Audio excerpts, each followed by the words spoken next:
Welcome back and thank you for staying with All Angles. Now, suspended Public Protector Busisiwe Mkhwebane isn't throwing in the towel just yet. She's now back in the hot seat to fight for her job. Mkhwebane says her lawyers never withdrew from her impeachment hearing into her fitness to hold office. Now, you remember her legal team, led by advocate Dalim Mpofu, walked out last week. Mpofu told the committee that the parliamentary process was unfair. Our reporter Ayesha Ismail is monitoring the inquiry and she joins us now live to tell us more. Ayesha, I know you are with the advocate Mkhwebane herself. Today she was explaining why she says her legal team hasn't dropped her. Just to give us more details with your conversation with her now. Masejo, when we entered the inquiry today, we noticed that Advocate Mkhwebane appeared and she did not have any legal representation with her. However, we did see that she was, well, not represented, but we did see Mr. Theo Sianejo on the virtual platform explaining to the committee what transpired last Thursday and on what basis the legal team walked out. But I'm not going to waste any more time. I'm now joined by the suspended Public Protector. Ma'am, thank you so much for agreeing to talk to us. Just on a point of clarity, everybody who watched television on Thursday saw Advocate Dalim Mpofu leaving, but before leaving, he was explaining why he had walked out, and then we saw some other legal representatives walking out, and you were left there alone. What actually happened on that day? Were you taken aback? I was not. What I said to the committee is that, and I've responded on Friday, that their mandate on that day was to apply for postponement. And even the letter which was written by the attorney responding to the chairperson informed the chairperson, the letter dated 21 October, that the legal team will be in Parliament to deal with the issue of adjournment of the proceedings. And I think you've heard the application which was made by SC. And as well, after that, the SC said, what we came here for, it has been done. So then they left. I remained behind because I am accountable to Parliament. And I think I indicated that, you know, I didn't expect that, okay, they would leave immediately. But then, not to say they were walking out or they were withdrawing. Unfortunately, then things were just blown out of proportion, that they have withdrawn or they have walked out. That's all what they were doing on that particular day. But according to you, and correct me if I'm wrong, that your legal team's mandate was not confined to the postponement. I said, I think the question which was asked, whether every time I give them a mandate, I said, no, definitely not, but we deal with everything. But for that specific day, the focus was on adjournment. And then we are continuing with any other work. And remember, whatever we are doing as well in court and the constitutional court matter, the appeal, it's linked to this particular process. So it's not separated.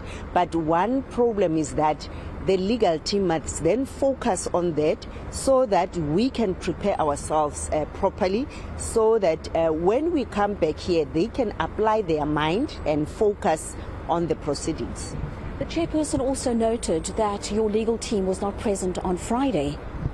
Definitely they were not present because I indicated and I responded why they were not present, but I needed time to go and talk to them so that we can agree on the time frame and the schedule and their preparations. And as I indicated, that they are not on retainer, they also have their other work, and as well these pressing issues are very critical. So I think that's all what transpired.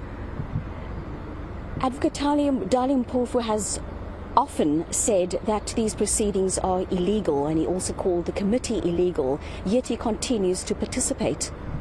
I mean, that's why we said, even in the past, and that's why the presentation was saying, you know, we just presenting, but we know the outcome. I mean, if you start from the beginning, the chairperson has always been ruling us out, has always finding against us. And there was a presentation which was made, and how do I sit in the proceedings? What I've indicated today, I was forced today to sit. I asked to be excused. I can't sit on a proceedings where my legal representative is not there. And I was giving an example, because it's like now sitting in an abusive relationship and be told that no, just sit because we've decided that you must sit. And I feel that my rights are being violated by the committee. And even now, the chairperson, I asked, let me be excused. I was not taking notes. I was not participating. I didn't hear what is happening. They continued to violate my rights. They continued to go ahead with the proceedings without my legal representatives. So I think we've indicated to them what are the repercussions to that. I mean, it was even concerning hearing members of parliament saying, no, we need to proceed. It's not an absolute right. When the Constitutional Court said it's my right to proceed with the legal team. So they violated that themselves. And it's recorded, it's fine. Tomorrow I'm coming back again, and then I will sit because I'm compelled to sit. It's like putting a gun on my head and being told to sit.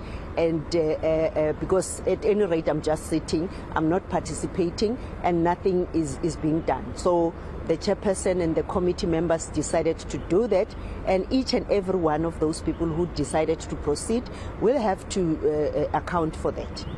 So come the 7th of November, we will see Advocate Dali Mpofu back at the inquiry representing you? Definitely. I mean, even now he's representing me. Even now he's busy preparing for the Constitutional Court, complying to the directives. Even now preparing our judicial review, in fact the review of the chairperson and Mr. Milham refusing to recuse himself and even insulting me there, and I'm not protected, because the chairperson should be protecting me, should be showing that he's not biased, but unfortunately the very same chairperson and Mr. Milham are the people of concern to me, and I'm compelled to sit in these proceedings irrespective of that. Just lastly, what do you say to those who say that you are engaging in delaying tactics? Unfortunately, they are very much wrong. I mean, it's so concerning that the very same members of parliament, they are not questioning themselves that they took 3 weeks. I mean, the chairperson took 3 weeks to decide whether to recuse himself or not. Who is questioning him about those 3 weeks? And it's not only that. If you can calculate how many times we requested that, okay, I'm going to, there was a hearing at the Western Cape court about my suspension. There was an issue of me appearing for the perjury matter.